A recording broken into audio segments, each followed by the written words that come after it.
कराची वालों के लिए बड़ी खुशखबरी है कि इलेक्ट्रिक ने फ्यूल एडजस्टमेंट की मद में बिजली ₹7.04 फी यूनिट सस्ती करने की दरखास्त नेपरा में दायर कर दी है।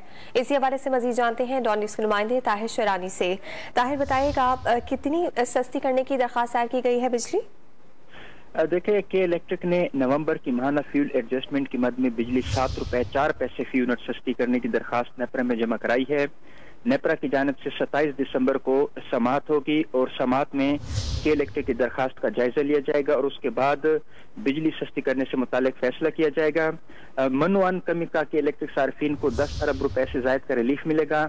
जो अक्टूबर की माहाना फ्यूल एडजस्टमेंट थी उस मद में के इलेक्ट्रिक के लिए बिजली ₹2.45 फी यूनिट सस्ती की गई थी और अब उसके बाद नवंबर के लिए उससे भी ज्यादा जो कमी की दरखास्त के इलेक्ट्रिक की जानिब से दायर की गई है, जिस पर नेपरा समाअत के बाद फैसला करेगा। नेपरा समाअत के बाद फैसला करेगा। बहुत शुक्रिया ताहिर, आपने आगाह किया।